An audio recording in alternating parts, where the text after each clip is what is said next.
Tęsime laimės aitvarų temą. Grafikas toks pavaizduotas, kuriame sąlygoje sakoma, kad pavaizduotas aitvaro kaip kokiame aukštyje virš žemės, kokiame aukštyje metrais buvo aitvaras kiekvienu laiko momentu, kada jisai ten skrido. Iš viso jisai skrido 9,4 minutės.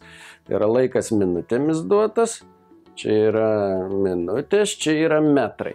Na, pirmiausia, prieš pradėdami spręsti tokį uždavinį, turim susigaudyti iš tikrųjų, ką tai reiškia, paskaityti šį brėžinėlį tokį.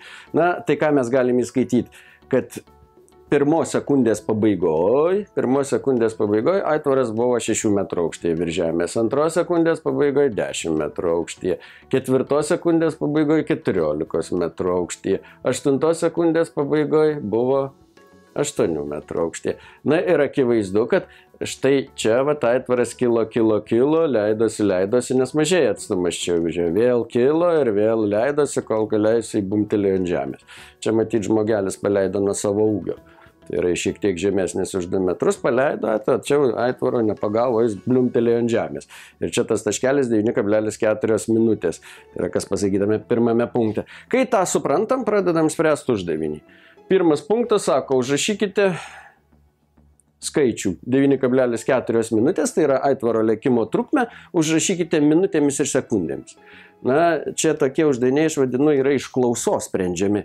9 sveiki ir 0,4 minutės, tai yra 9 minutės ir dar 0,4 minutės. Ir mums atsakymą reikia užrašyti minutėmis, tai bus 9 minutės ir kiek sekundžių. Aš čia nesurašiau duotųjų, aš parašiau tik teisingą atsakymą. Tai yra 0,4 minutės. 1/10 minutės, kiek bus? Jeigu mums reikia sekundėmis, minutė turi 60 sekundžių, tai 1/10 minutės bus 6 sekundės. 60 sekundžių 1 minutė, tai 1/10 minutės bus padalyta 60 iš 10, 6 sekundės. O 0,4, jeigu 1/10 yra 6 sekundės, tai 0,4 yra 4 × 6 yra 24. Leidžiu savo čia nerašinėti, kaip sakau, sprendžiam iš klausos, žinodami, kad 1 minutė turi 60 sekundžių.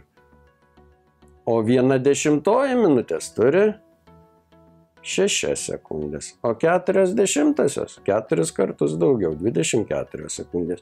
Niekas čia nieko neprašė, reikėjo tik tai apvesti teisingą atsakymo raidę.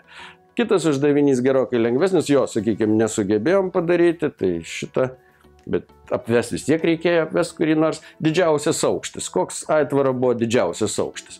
Na tai kuris buvo aukščiausias? Jau mes, kai skaitėm tą sąlygą, tą grafiką, kai skaitėm, tai ir matėm, kad didžiausias aukštis yra 14 metrų. Sprendimo neprašo, atsakymą reikia parašyti 14 metrų. Ir virš žemės jis buvo jau aukščiausiai pakilęs 14 metrų. Trečias punktas, dar taškelių komisija duoda už tai, kad parašytumėm teisingai, kada aitvaras kilo. Kuriais laiko intervalais jis kilo. Na tai akivaizdu, kad jis kilo nuo pradžios, tai yra jis kilo. Kilo, leidosi, kilo. Ir mūsų sufleruoja, kad yra 2 intervalai, nuo iki mums reikia parašyti. Na tai kada jis kilo? Pirmiausia, nuo 0 minutės iki 4 minutės.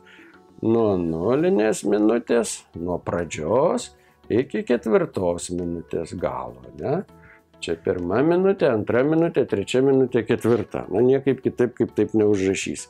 Na ir tada kilo dar nuo 7 minutės iki 8 minutės. Tai nuo 7, jeigu aš teisingai perbraižiau tą brėžinuką iki 8 minutės. Na, jeigu aš čia suklydau, braižydamas tą brėžinėlį, tai ko gero jūs nesuklydot. Na ir paskutinis klausimas su to uždaviniu. Toks keistokas galbūt kai kam gali pasirodyti. Koks buvo vidutinis aitvaro kilimo greitis 2 sekundę? Tai kur ta antroji sekundė? Čia sekundės, o čia minutės. Gal 2 minutė? Jo, 2 minutė. Čia aš sekundę parašiau, čia greičiausiai minutė. Taip? Tai kur ta antroji minutė? 1 minutė yra čia, 2 minutė yra čia. Tai yra ir klausimas, kokiu vidutiniu greičiu jisai kilo. Šiaip, kada yra su greičiu keliu laiku susiję uždaviniai, tai reikia akise matyti formulę S = VT. Na, iš čia V V yra S iš T. Tai S yra kelias, T laikas, V greitis. Tai mūsų klausia, koks greitis ir V vidutinis greitis. O vidutinis greitis tai yra atstumas padalytas iš laiko. Atstumas, kurį įveikia aitvaras ir kiek laiko jisai skrido tą atstumą. Tai šiaip tas šiuo atveju mūsų atstumas per antrą sekundę, koks atstumas, į kokį atstumą pakilo. Tai yra pakilimo prasme, ne kiek nuskrido, bet kiek pakilo.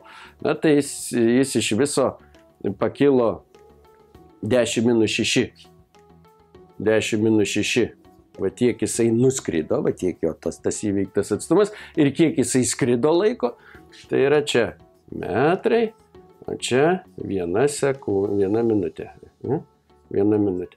Tai 4/1, aš čia taip stoviu šleivai kreivai, 4/1 metrai per minutę. Tai yra 4 metrai per minutę. Tai yra toks jau buvo vidutinis greitis. Aišku, čia tas susigaudimas vėlgi yra klausa reikalinga. Per 1 minutę, per antrąją minutę jis pakilo 4 metrus. Tai koks jo buvo greitis? 4 metrai per minutę. Jeigu, sakykime, klaustų, kiek jis pakilo nuo 1 minutės iki 4 minutės, tai mes turėtumėm iš 14 atimti 6, tai gautumėm 8 ir padalyti iš tų minučių skaičiaus iš 3. Tai būtų 8/3, jo būtų vidutinis greitis 8/3 metro per minutę. Sprendimo neprašė, o atsakymo prašė. Na tai galim spėti, kad metrai per minutę galima įvairiai rašyti.